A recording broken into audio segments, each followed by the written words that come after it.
그 다음에 539조를 보죠. 539조는 제3자를 위한 계약입니다. 계약에 의해서 당사자 일방이 제3자에게 이행할 것을 약정한 때에는 그 3자는 채무자에게 직접 그 이행을 청구할 수 있다. 그러니까 이제 제3자를 우리가 수익자라고 하죠. 수익자. 그러니까 여기서 낙약자, 요약자, 수익자 이렇게 세 사람이 나타나는 것입니다. 이항 재량의 경우에 제3자의 권리는 그 제3자가 채무자에 대해서 계약의 이익을 받을 의사를 표시한 때에 생깁니다. 그래서 여기에 보면 이제 그러니까 요약자와 이제 낙약자가 있겠죠. 낙약자가 있고 이 관계를 우리가 뭐라고 말하냐면 기본 관계라고 봅니다. 기본 관계 또는 이 보상 관계라고도 하는데요. 기본 관계가 있는 것이죠. 그 다음에 이제 낙약자와 이 수익자, 낙약자와 이 수익자 사이의 관계를 뭐라고 말하냐면 대가 관계라고 불러요. 대가 관계라고. 그리고 요약자와 요약자와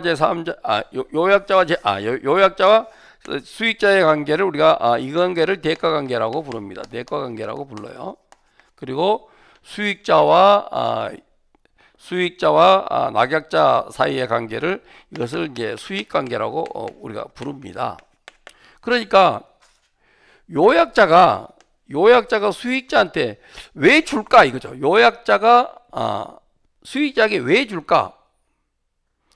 왜 주냐면 요약자가 수익자한테 줘야 될 이유가 있잖아요. 그것은 예를 들어서 채무를 변제한다든지 채무를 변제하기 위해서 줄 수도 있고 기존 채무, 그러니까 기존 채무를 변제하기 위해서 대가관계를 지급할 수도 있고 또는 증여를 하기 위해서 줄 수도 있고요. 그렇죠? 증여를 하기 위해서 줄 수도 있고 이것은 그냥 찾아보면 많이 있겠죠. 기존 채무를 변제하기 위해서 주는 경우도 다 그런 것이 공짜로 주는 게 아니라는 거죠. 결국 물론 증여의 경우는 공짜로 주는 겁니다만은 어쨌든 요약자의 입장에서는 내가 너한테 무언가 줘야 되는 게 있는데 내가 직접 주지 않고 이 낙약자를 통해서 줄게 이런 거죠. 그 대신 이제 요약자는 낙약자한테 뭔가를 보상을 해줘야 될 거 아니에요. 뭔가 이쪽으로 돈을 주니까 그래 너가 나를 위해서 돈을 주니까 고맙다 하고 뭔가 모르게 보상을 해줘야 되는 관계가 있습니다. 그래서 보상을 해줘야 되는 관계가 결국은 요약자와 낙약자가 어떤 기본 계약을 맺을 것이기 때문에 기본 관계가 있는 것이죠. 그러니까 낙약자와 수익자는 보상을 받았으니까 당연히 수익자에게 지급을 해야 되는 그런 관계가 있는 것이죠. 그래서 이 수익자는 수익의 의사를 표시해야 돼요. 수익제의 의사 표시를 해야 됩니다. 수익의 의사 표시를 하게 되면 이 기본 관계를 변경하거나 소멸시킬 수가 없어요. 이 수익 관계, 수익의 의사 표시가 있게 되면 기본 관계는 변경하거나 소멸할 수 없는 것이 원칙이다. 그러니까 요약자와 낙약자가 계약을 맺고 낙약자로 하여금 내가 너한테 보상을 해줄 테니까 낙약자 너는 수익자한테 나 대신 무언가를 줄래? 그리고 나서는 요약자가 수익자한테 뭐라고 하냐면 내가 너한테 원래 줘야 될 게 있는데 내가 주지 않고 낙약자가 줄 거야. 나 대신. 그죠? 나 대신 낙약자가 줄 거야 하는 그 대가 관계의 청산이 따르게 된다는 것이죠. 그렇게 여러분이 일단 이해를 하시면 되겠습니다. 그래서 성립 요건에 보면 낙약자와 요약자 사이에서 일단 기본 계약, 유효한 계약이 성립해야 되고 요약자와 낙약자 사이의 계약 내용으로 제3자에게 직접적으로 권리를 취득시키려는 제3자 약관, 이 제3자 약관은 이제 가로에 있는 것처럼 낙약자가 제3자에 대하여 가지는 채권에 관해서 채무를 면제하려는 계약도 3자를 위한 계약이 될 수도 있다. 3자를 위한 계약이 될 수도 있다. 이러는 것이고, 논리적으로 될 수 있겠죠.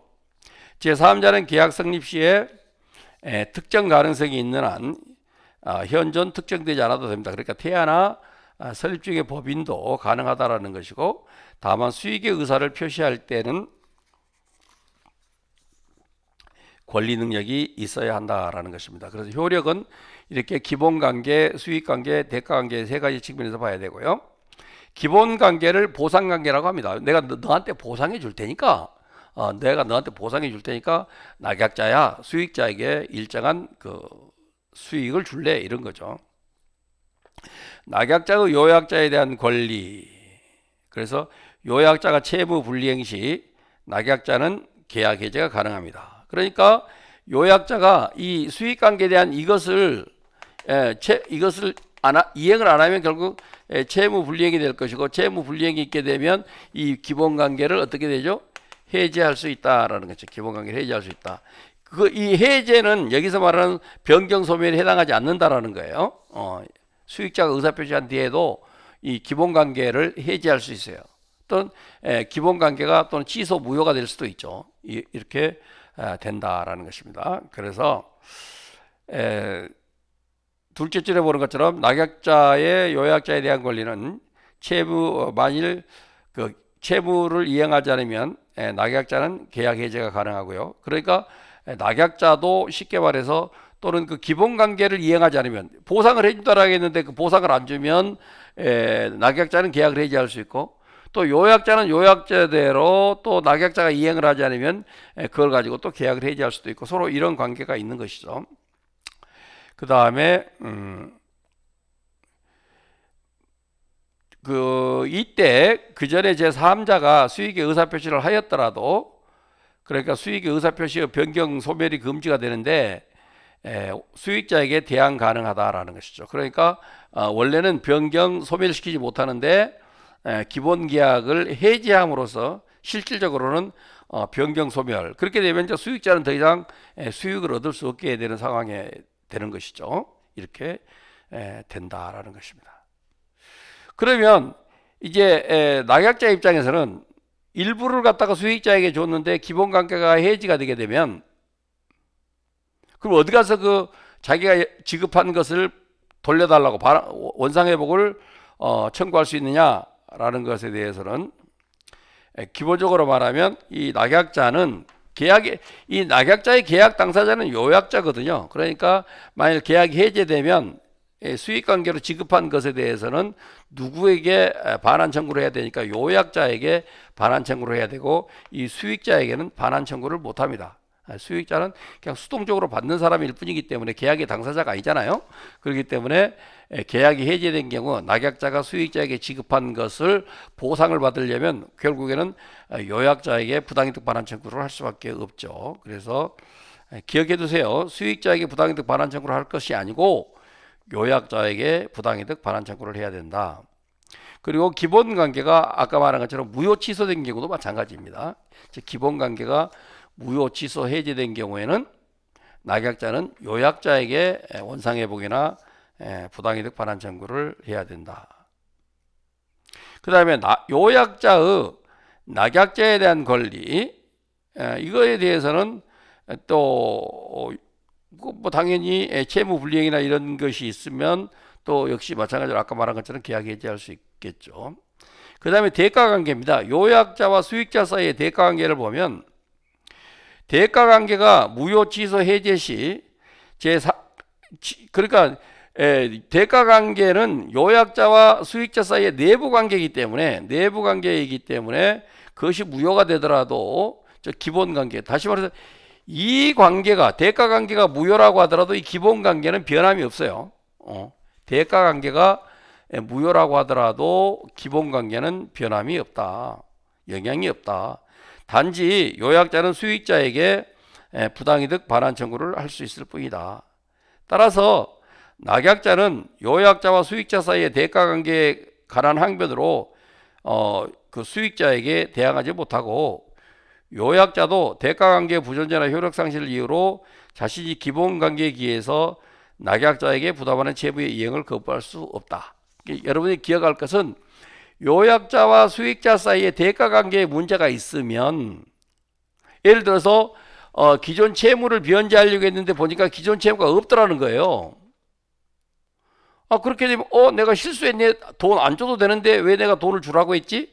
그렇게 되면 요약자가 수익자에게 부당이득 반환 청구를 하면 되는 것이죠.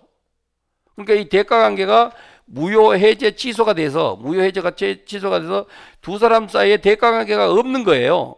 대가 관계가 없으면 이 수익 관계를 맺어줄 필요가 없잖아요. 그런데 그걸 맺어줬어. 그렇게 되면 요약자가 아차 싶으니까 수익자를 상대로 그동안 낙약자로부터 받은 이익을 나에게 부당이득으로 반환해라라고 부당이득 반환 청구를 할 수 있을지는 모르지만 이 기본 관계는 그대로 유효하다라는 것이죠. 기본 관계는 그대로 유효하고 기본 관계는 유효하고 이것이 해제되지 않는 이상은 낙약자는 계속해서 수익자에게 줘야 되고 이런 관계가 유지된다라는 것입니다. 그 다음에 수익 관계.